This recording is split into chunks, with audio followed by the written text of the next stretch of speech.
just vibe.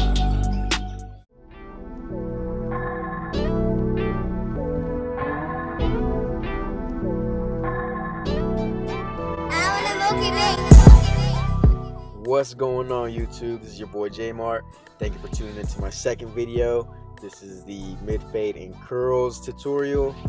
So let me walk you guys through this process. What I usually do, like I always do, is I comb down the hair flat, making sure everything is even in length. So I start off my guideline using my seniors. I just try to clean up, trying to get an idea of where I'm going to be starting my, my first guideline. So I'm pretty much just taking all the bulk down, trying to get a whole process started so I can work my way down in my guards. As you can see here, all I'm doing is just balding everything out, trying to get everything as nice as possible. Just trying to prepare myself for that number 2 guard.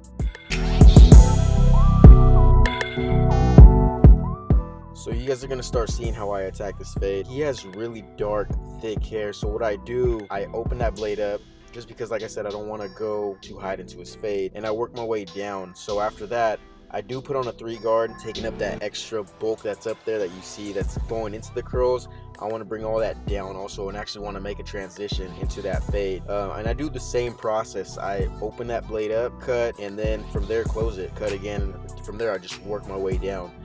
3 is the highest guard that I go up to on this fade, and I kind of just work my way down in guard just to get a smooth transition going on. Man, so the weather is horrible out here in Sacramento. Right now it's like ranked the top worst air conditions in the world. Like there's some big ass fire that just went down not too far from Sacramento, and this shit just reached all over the Bay Area, all over here, and man, this shit sucks. Everybody's out here getting sick and shit. Asthma's going up. Me, I'm getting headaches. But anyways, that don't stop nobody. We still pushing through this shit.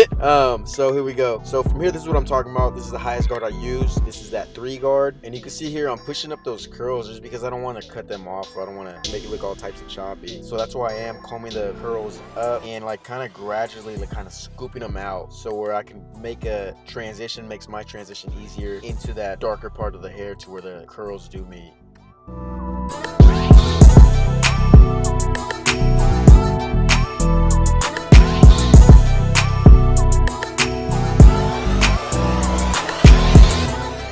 So here I take a different approach. This is what I like to call like my real first guideline. I take that 0.5 guard with a half guard, and I kind of make like I said, my first guideline.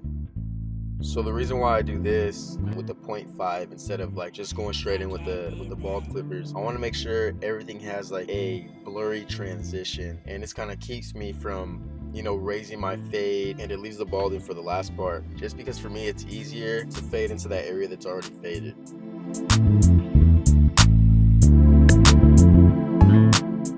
So here I do the same step as I did with the 0.5 guard. I throw my 1.5 guard on and I open that halfway. I do this because it gives me more playing room when it comes to that 1 guard. When I throw that on, I open that up. I don't have to do as much, just working my way up in the fade. And the same thing, just to get that little notch out in between guards. I'll close my 1 and I'll fade that part in also.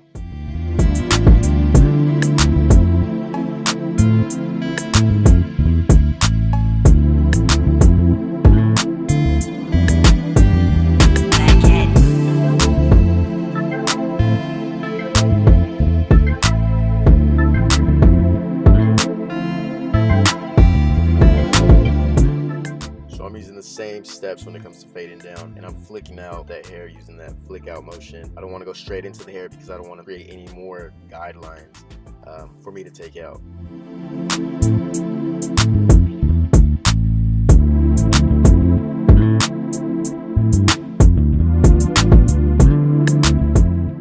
So for me, when it comes to fading, I really don't care like on how many steps I use, just care about the result. I usually tend to take up to about 45 minutes to an hour on somebody's head, depending on the type of hair they have. Like I said, I want a good clean result. I want this fade to be nasty. I want it to be blurry. You want them to come back. You don't want them to just get their haircut one time and then go. You want that client to keep coming to you. You want to be consistent. You want to be consistent on the hair. You want to be consistent on his haircut. That's going to keep your client happy. Honestly, that's one of those major keys is if you want your clients to come back, you got to be consistent with their haircut.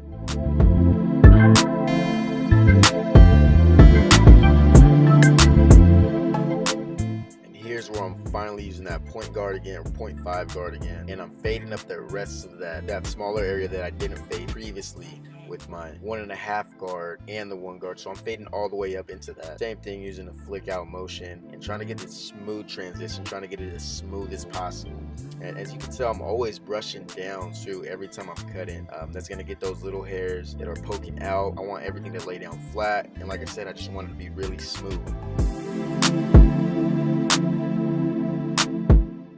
This is where I do use my seniors.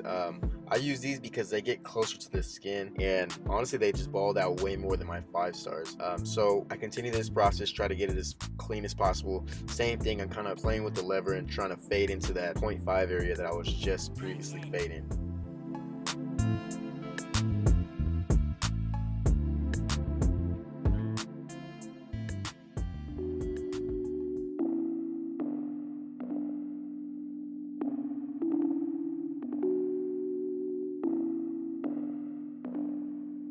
So here, now I use my masters because they can get even closer.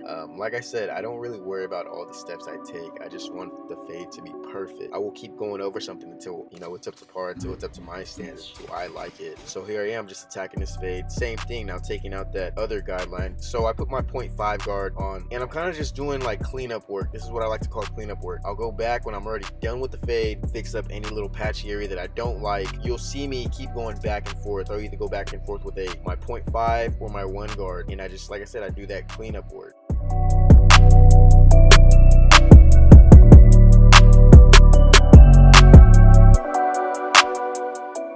And I'm just giving it that extra pop, just really getting that bald look, that bald transition.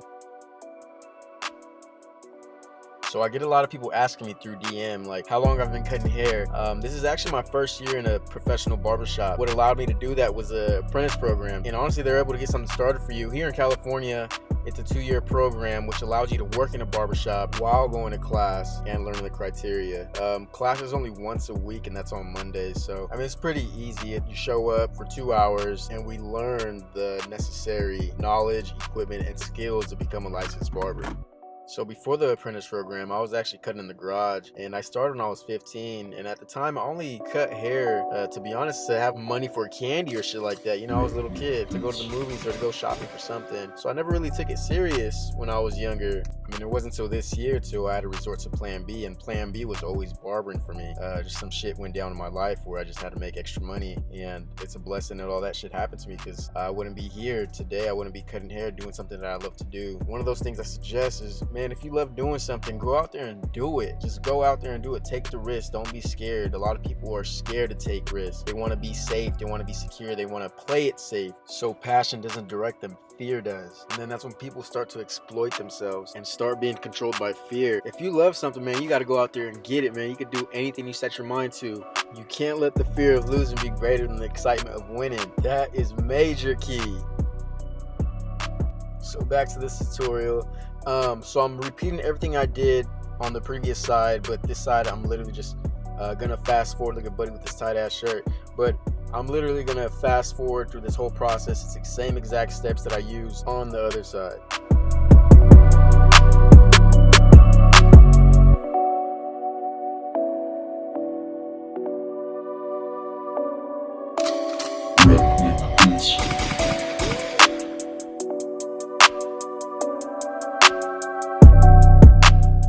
So now let's get into this clipper over comb. I'm only taking down some of those curls just because they were popping out. Notice I don't really try to stay up there for too long. I'm just literally trying to make a smooth blend from the fade into the curls.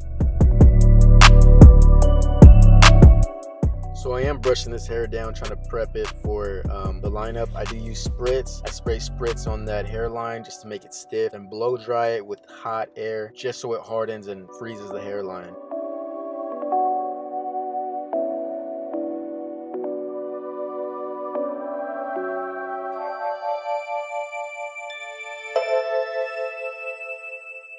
Notice every time I'm going and lining that hairline up, I'm always combing it down after I line it up, just to make sure I'm getting all the hairs, making sure everything is even.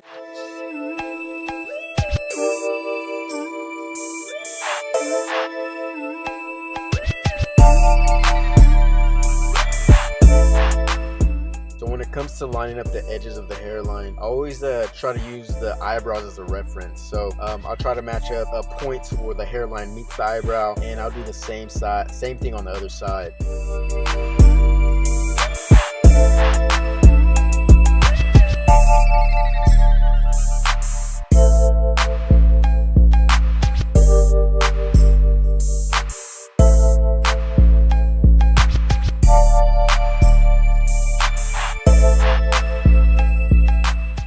What I do here is I just cut down some of the bulk of the hairline just to make sure the hairline comes out crispier when I do line it up, and it just makes the hairline look cleaner. I don't take off a lot of hair. Like I said, I'm only taking off like the nicks, like the hair that's gonna stick out.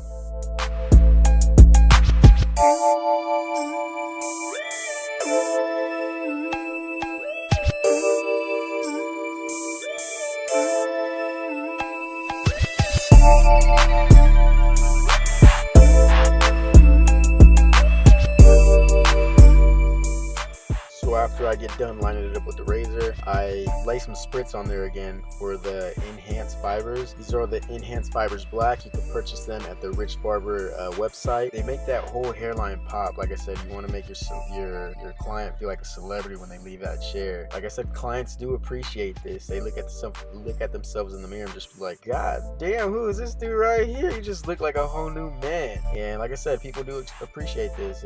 It's dope.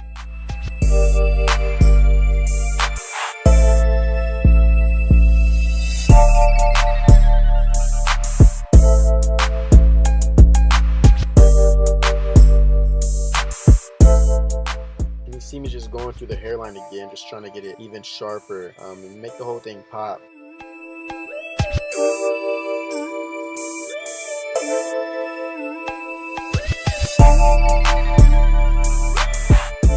Dang, here's the finished cut. Thank you guys for tuning in. Subscribe. I'm gonna be coming out with more heat. Let me know in the comments what you guys think, what else you guys want to see, whether it be teaching something else or actually showing something else. Let me know. I'm gonna try to do everything I can, and I will get back to you guys with some more heat. All right, guys, subscribe. If you guys don't follow me on IG, follow me on Instagram. It's J.Marrtt, J.Marrtt. I have another tutorial on the way. It is a flat top with a taper, and that'll be soon to come. Thank you guys again for tuning into this tutorial, and until next time, guys, stay tuned.